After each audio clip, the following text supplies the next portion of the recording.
Assalamualaikum warahmatullahi wabarakatuh. Waalaikumsalam warahmatullahi wabarakatuh. Jadi berdirinya saya di sini akan menjelaskan bab 3 yang sikap terpuji yang berjudul perilaku jujur. Jujur itu termasuk perilaku terpuji tapi sulit untuk dikerjakan. Betul apa tidak? Jujur dalam bahasa Arab yang artinya adalah sidik atau sideku yang berarti nyata atau benar. Kemudian dalam Kamus Besar Bahasa Indonesia, jujur itu adalah berlurus hati atau tidak berkata bohong.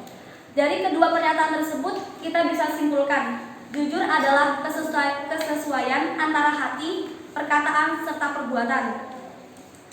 Kemudian jujur itu saya akan membagi dalam 5 kelompok. Yang pertama adalah jujur dalam hati. Jujur dalam hati atau biasa disebut dengan sidqul qalbi. Yang kedua adalah jujur dalam ucapan yang biasa kita sebut dalam sidqul hadis. Yang ketiga adalah jujur dalam perbuatan yang biasa kita sebut adalah sidqul fil amal. Yang keempat adalah jujur dalam berjanji atau bisa kita sebut adalah sidqul wa'ad. Dan yang kelima adalah jujur dalam berjanji. Jujur dalam kenyataan yang biasa kita sebut adalah sidqul hal.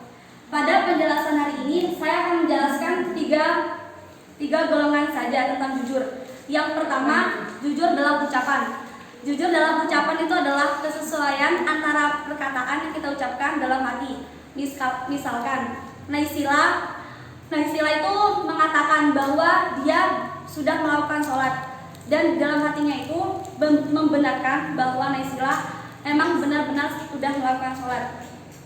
Maka itu termasuk dalam jujur dalam ucapan. Yang kedua adalah jujur dalam perbuatan.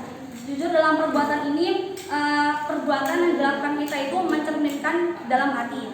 Misalnya ketika Rani disuruh ibunya membeli garam, kemudian ketika membeli tersebut ada uang kembalian, maka Rani itu harus mengembalikan uang kembalian tersebut kepada ibunya, tidak boleh dibuat jajan atau lain-lainnya. Itu yang kedua. Terus yang ketiga adalah jujur dalam berjanji. Jujur dalam berjanji ini adalah diucapkan dengan mengucapkan janji yang sama dengan apa yang kita lakukan dalam hati. Seperti contohnya Safira berjanji kepada ibunya di pondok ini akan sekolah dengan sungguh-sungguh.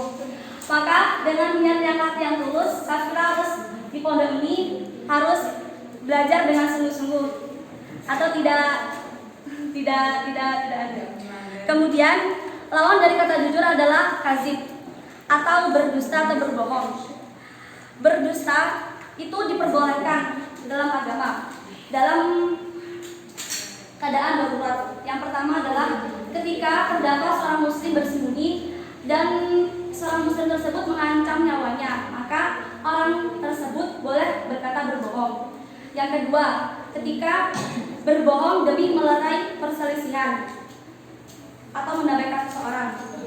Kemudian setelah kita melakukan jujur, kita akan mendapatkan hikmahnya. Seperti contoh yang pertama adalah kita memiliki banyak teman. Yang kedua, kita mendapatkan kepercayaan. Yang ketiga, kita mendapatkan ketenangan hidup. Yang keempat, kita mendapatkan rezeki yang lancar. Dan yang kelima, kita mendapatkan pahala dan surga di akhirat nanti. Terdapat dalam surah Al-Ahzab surat ke-33 ayat 70 sampai 71. Ya ayyuhalladzina amanu, wahai orang-orang yang beriman, ittaqullah, bertakwalah kamu kepada Allah, wa qulu qaulan syadidan, dan ucapkanlah perkataan yang benar. Yuslih lakum a'malukum, niscaya Allah akan memperbaiki amal-amalmu, wa yaghfir lakum dzunubakum, dan mengampuni dosa-dosamu.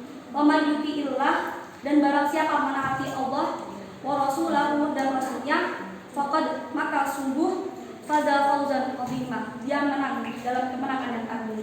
Sekian dari saya. Apabila ada salah kata baik disengaja maupun tidak, saya mohon maaf. Wassalamualaikum warahmatullahi wabarakatuh. Waalaikumsalam.